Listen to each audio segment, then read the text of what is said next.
What's going on, Scott here from the Breakevens, giving you another AFL Supercoach video today. Today's going to be a little bit different. We have DANEO from SUPERCOACH CO-CAPTAINS Podcast. Thanks for coming in on DANEO.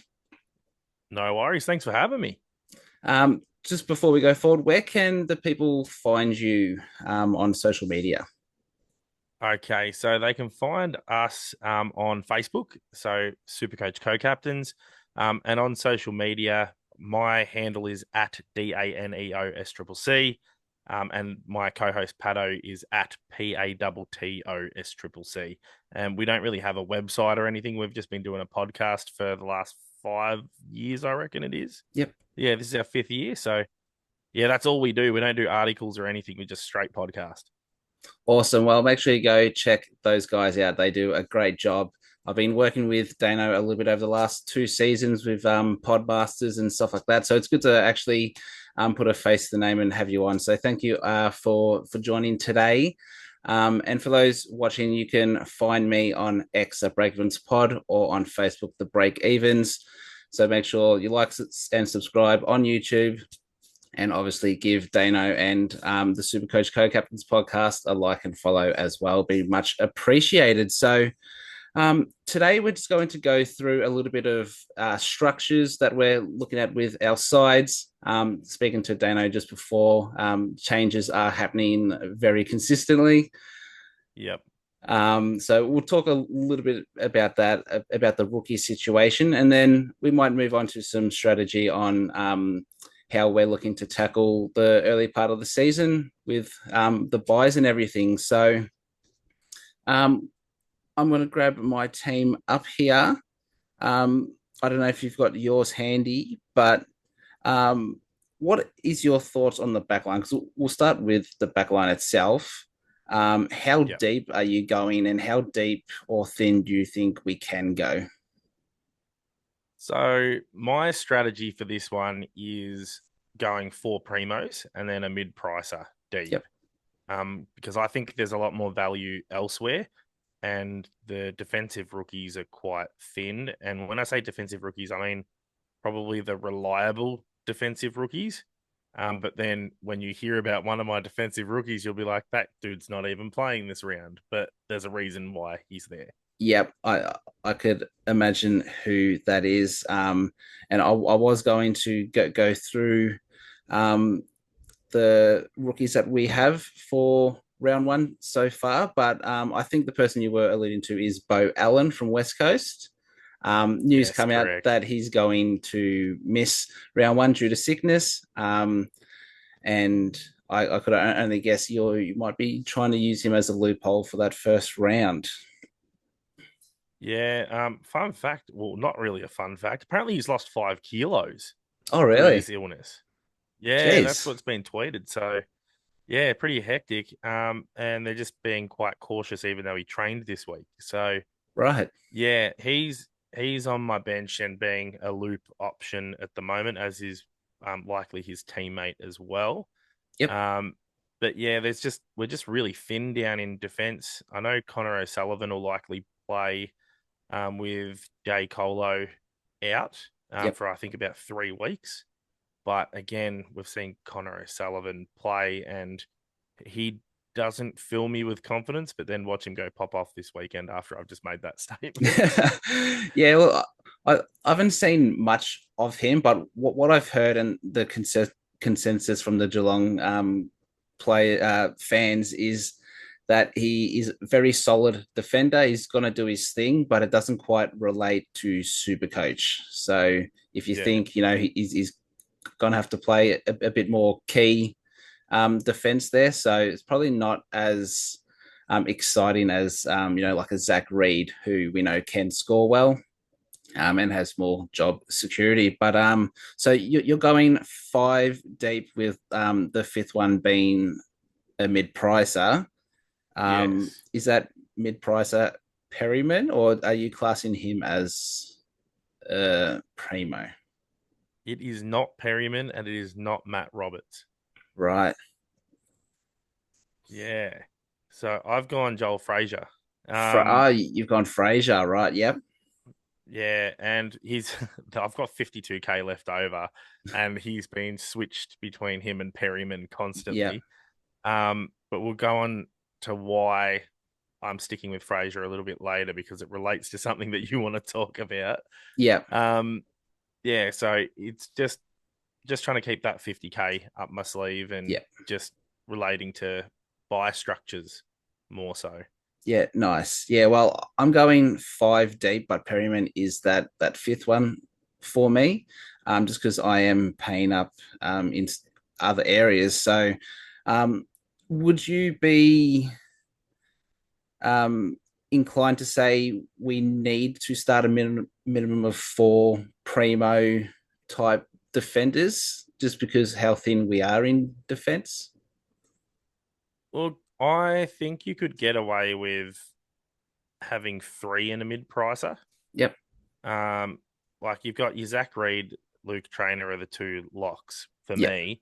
Bo Allen, you can have floating around there. I know some people don't like him after he's -12, and now he's sick, Yep. but I'm just keeping him there just for the loop option. Expensive loop, but he's going to be all right.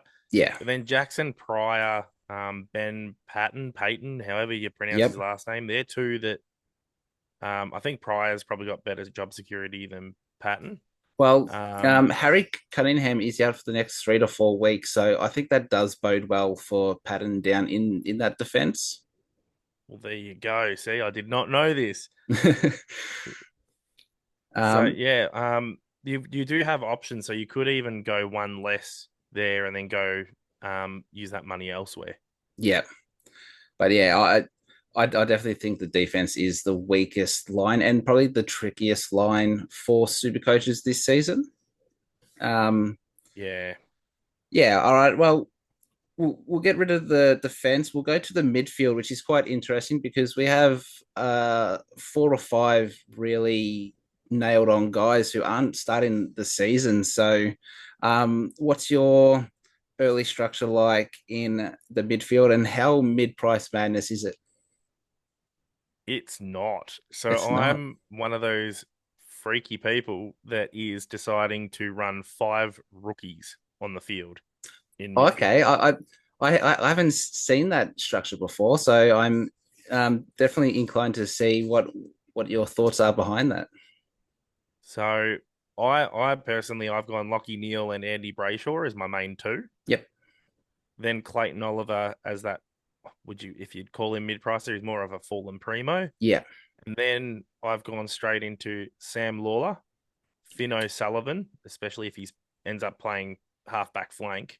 Yeah. Nathan O'Driscoll, Elijah Sardis, and Levi Ashcroft all on field because, in my opinion, the midfield's where all the money's going to be made. Yep. And we've even got midfield rookies that aren't playing now that will likely come in, let's say round 6 or 7 or 8, which we can downgrade to and then upgrade that position as well.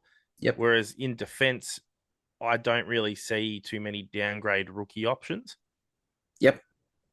Um, I'm also see them in the midfield, so that's why I'm thinking well long term, and I'm thinking midfield cash gen is where it's at, and then I've got Elijah Hewitt on the bench in mids, Yep. Lucas Campriali, and then Hugh Boxall as well.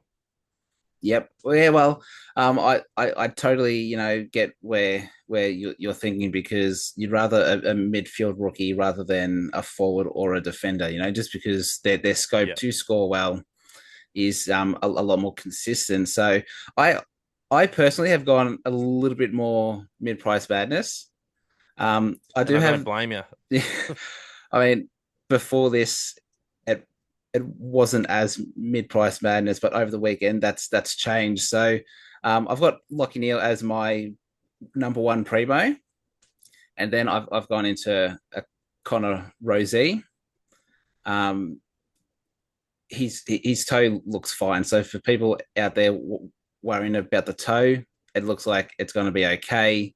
And then I have Oliver, Chera, and Callahan. Yeah, And basically, I'm going to talk about this a little bit later, but I'm attacking the early fixtures. So that's my thoughts to have those five big dogs in there, and then three rookies on field, which it's the popular names Nod, Sardis, and Ashcroft, and Campo and Boxall on the bench with Kako in the on the bench in the midfield as well. So little bit mid price badness, but I'm looking to be aggressive for the first time in a long time in Supercoach. So Yeah, fair enough. yeah, look, I'm either going to score 3,000 or I'm going to score 300. That's the way I see it, you know. So there are plenty of good options though, rookie wise in that midfield. So I can definitely see why you're willing to go those few more rookies on field. Um, just quickly before we move on, Sam Lawler, how Yep. is he locked in, or is he someone that you're going to look at early and then because he's at that higher price, you can sort of adjust if needed? I'm locking him in. Yep. For me, as soon as I heard that he got through full training and he's likely to debut, I've locked him in. I've seen him play. It's the old eye test one Yeah. where you see him and you're like, you don't know what the heck their super coach score would have been, but you just like what you see. And like, honestly, he could even end up getting mid forward DPP after round 6. Yeah. So yeah, I'm liking it. He's probably not going to be a 100 plus guy. You shouldn't really expect your rookies to go 100 plus every week. Yeah. No. Like honestly, but like he could get like one of those in like an 80 or a 90 or whatever here and there. Like he's going to get the midfield time. He's going to get time up forward. He could kick a snag or two. Yeah, I like what I see with him, and it's the same with the Finn O'Sullivan pick. Yep. With him, it's more so I liked what I saw when he got shifted to halfback flank. Yeah. And he got most of his points from that. And we know that that's what they like to do with the Kangaroos generally, is in their first season, chuck those young kids, those high draft picks down halfback flank, let them play some bruise free footy Yep. and let them run and be classy as all heck. So that's just me hoping that he gets that halfback flank role and he turns into like a Sheasel or something. If he doesn't, he's still all right. He's got good job security. So Yeah. Well, that's the thing. All these rookies that we're naming, they've all got the high job security. So yeah, that's the best part about it, is just how many can you fit in. So all right, I think we'll move to the rucks because this is also interesting because I I started with going cheaper, and then I moved to set and forget, and now I've gone slightly a little bit cheaper. So I'm going Gorn and DeConning at the moment with Harry Boyd. Um, yep, I don't know if you're the same, identical. identical. Yeah, I I did play around with Nank um in there because I just think Nank's that consistent scorer, um and there's no Mark Pittonet there trying to ruin his day. He's got Sims and Samson Ryan really, and uh, it, it, unless he's injured, he's going to be playing. So that was little bit more security. But I've gone to Conning, and I think he's a very popular pick. I don't know any news on Pitternet and how many weeks he actually is away. I don't think they've released much. Um, I don't know if you know different, but Yeah, I don't know too much, but with the deconing pick, you're looking to attack those early fixtures. yeah, You're going to attack it hard with Gorn. Trust me on that one. He's yeah, like one of the biggest captain locks for round one now. And Deconing with him gone could end up averaging across a 5 round period like 140. yes, So yeah, I don't mind it at all. That's why I'm doing it myself. The other thing with Deconing is if Pitnet does come back and he does drop like a 60 or something like that, and you could see Pitnet and them playing those two, I'm usually against sideways trading or whatnot, but De Koning could get to a price where he's almost 700k. Yeah. And he's kind of like a primo that could make money for you. So he could make that 150k, and then you've done what you need him to do. And let's say um, Briggs comes back and Briggs starts killing it, but he's had that nine or five or whatever the hell he had, Yeah. and it's finally been taken out, and he drops to like 430k and then comes back up to 480. You can Yeah. make even more money out of it if he's killing it. So it's just stuff like that that I'm starting to consider now. And I'm usually against those sideways trades, but in that case, I actually don't mind it. And Yeah. Well, then on the you off chance Pitnet doesn't ever return, you're laughing. yeah. Well, you know what you just said. You're making money twice off the one position. So that's going to help bolster and get your bonds and butters in when they return and drop, because they're usually unreachable. Also, injury list has come out today, and Pitnet's 4 to 5 weeks away, so he's going to miss the first Ooh. month. And I think it's about round 6 or 7 when their fixtures start to turn anyway. So DeConning is almost a must at this stage. I feel. Yeah, no, you're better to have him than to fade him, in my opinion. Yeah. And Harry Boyd, we know what he can do. We've seen all the stats. He won, shared the best and fairest last season in the Sandful, I believe. Yes, Um, correct. there you go. So looked a little bit shaky in the practice match. Rowan Marshall has been tipped to play, so there's a potential he may not play. But I think with Max Kin ruled out, I think that solidifies his spot in the side early. Would you agree? Or Now, I've been saying this all preseason. Don't be surprised if Rowan Marshall plays full forward, yeah, because he was drafted as a forward. Ross Lyon has plucked this bloke from the Sandful, who, mind you, is a beast in the ruck. He's a yeah, man mountain and he can sling people around. He could, honestly, he's up there with like a Briggs type physicality. yeah, So, yeah, and the dude can play, and it won't take him too long to find his feet at AFL level. So, yeah, it won't surprise me if Marshall plays forward and Boyd does play ruck and they can coexist. yeah, It and that also won't surprise me if they switch it around and then Boyd kicks a couple of snags on debut. Like it, yeah, yeah, I think he's safe as houses yeah, for me. and that's been the talk all preseason is Marshall forward. It's where he's been training. You could almost see Boyd playing. Who was the St Kilda ruckman that they delisted? He came in, went like 100, and then did his ACL. Oh, you're testing my memory now. Ah, everyone had him.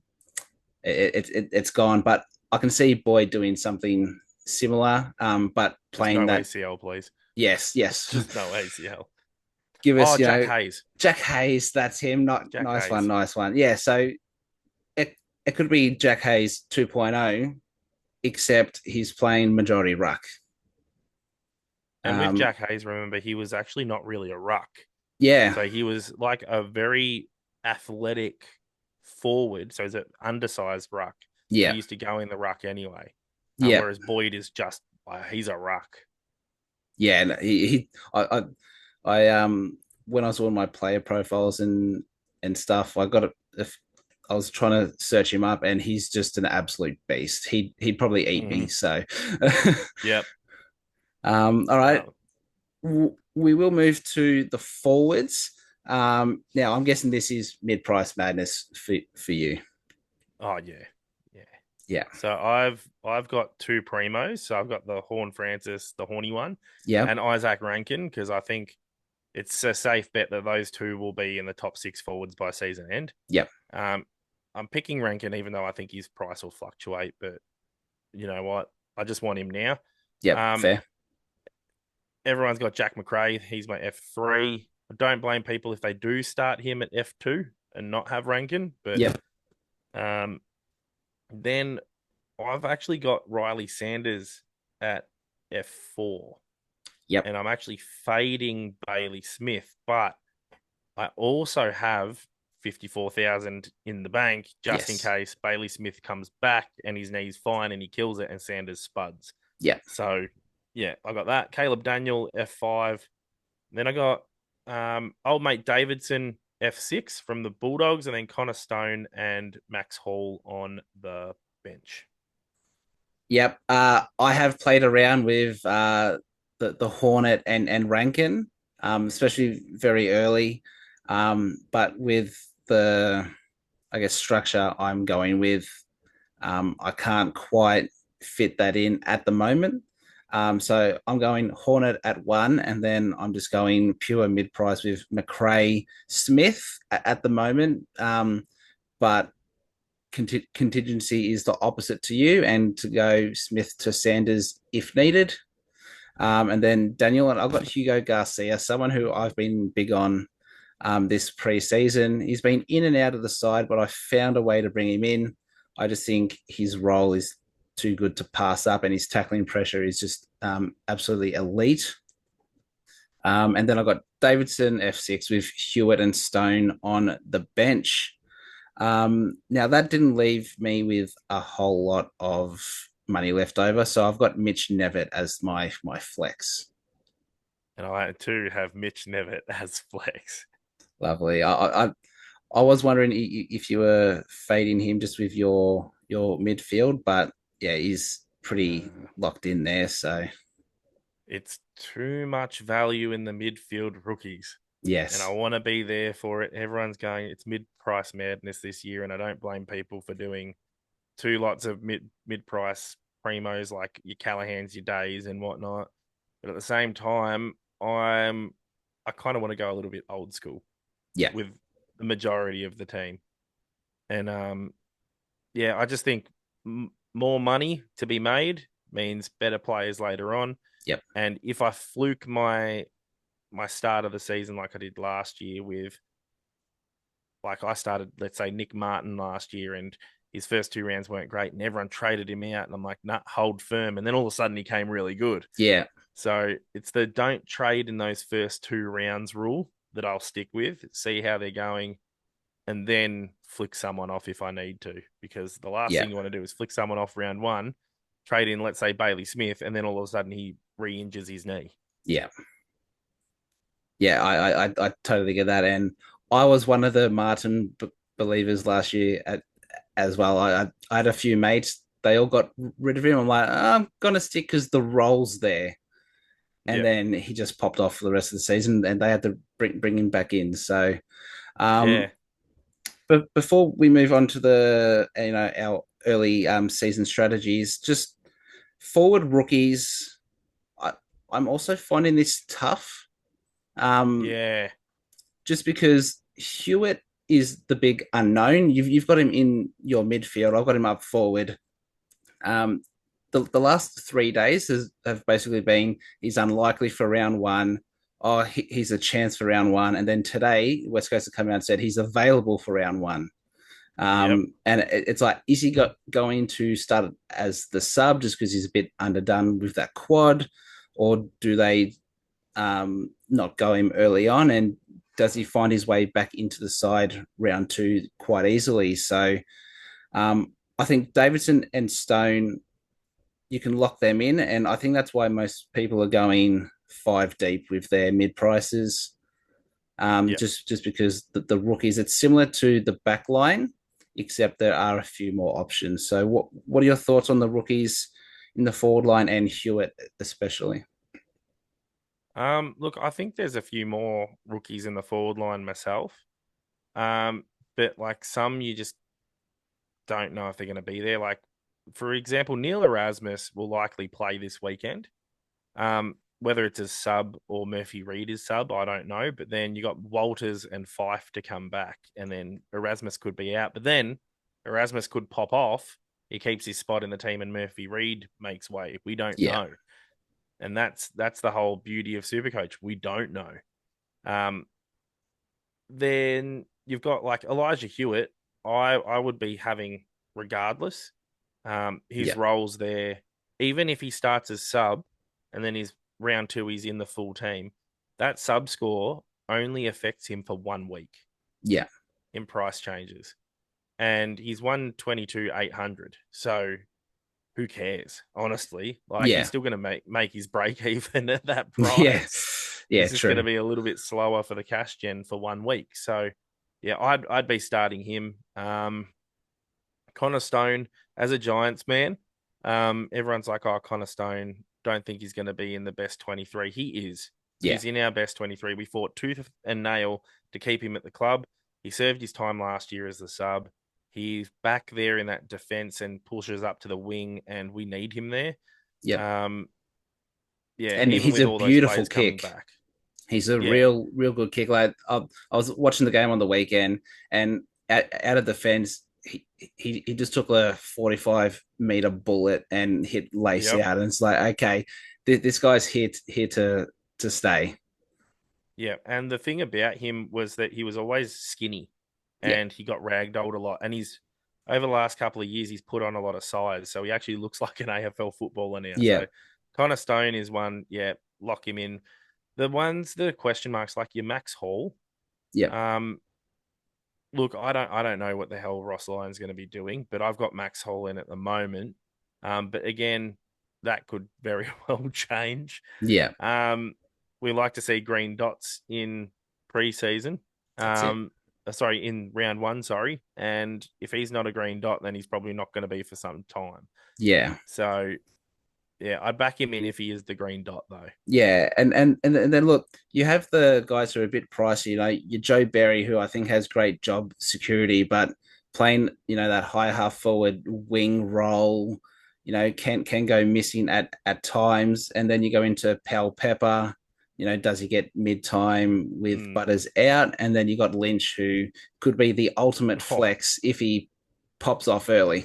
So, I um, Pato, one of my co-hosts for our podcast, he is a Richmond man, and he reckons that Lynch is just going to be rocking up for a paycheck this year.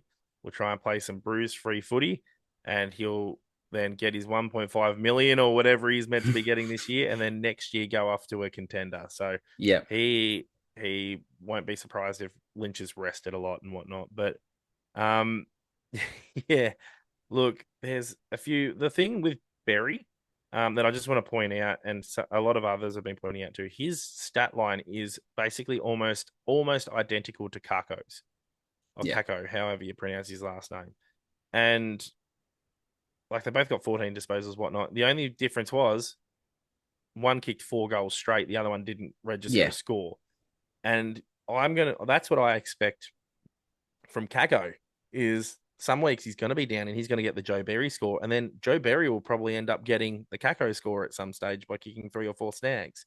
yeah. So, yeah, that's what I'm thinking there. You can go either one of them. I'm fading Kako myself. I just Yep. don't like the role, and I think a Hall might end up performing better. Yeah. No, that's fair. Look, rookies are there. Job security and scoring potential are the two main things. So, the good thing Yeah, is you watch the first 2 weeks and then you make a decision from that which ones you need to correct, which ones are there to stay. So, yeah, all right. I think we'll quickly just go through our early season strategies.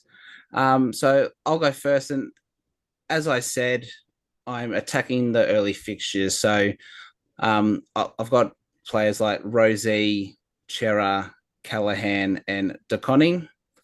They all have great roles early, or the fixtures are great early. Like with Butters out, Rosie, we've seen him go 130s consistently with Butters out.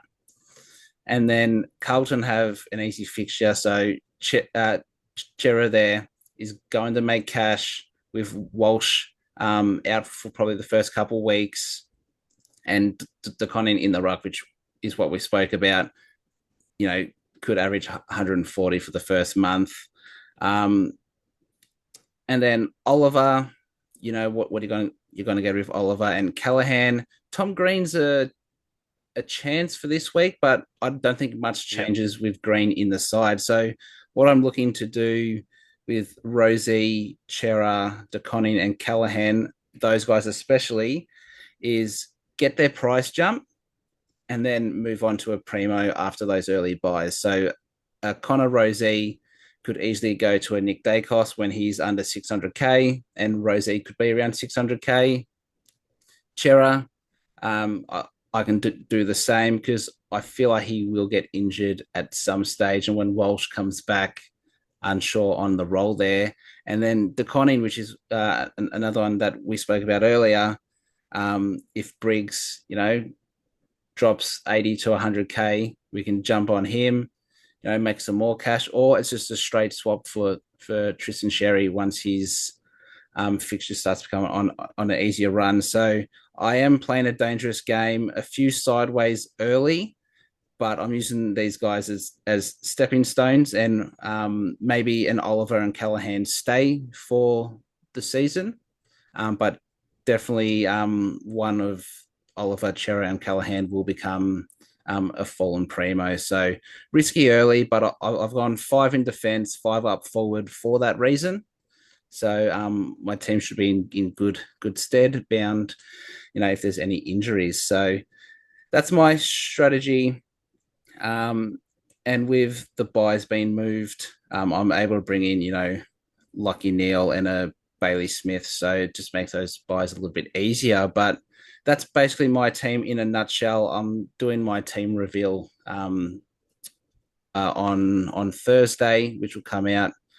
So I'll go through that all in detail there. But you, Dano, let us know what your early strategy is with your team setup.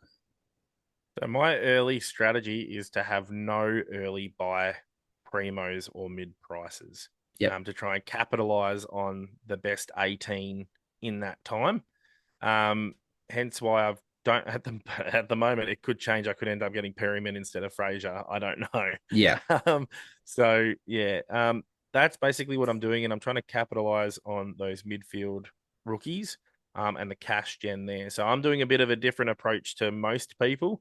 And then that flex is just another midfield rookie to try and get that cash gen happening. Yep. And the reason why I went for Lockie Neal is because of those, like, I think it's his first 8 games is premium quality for a midfielder.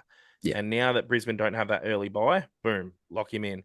Yeah. I got Tom Stewart now as D4 because, again, no early buy.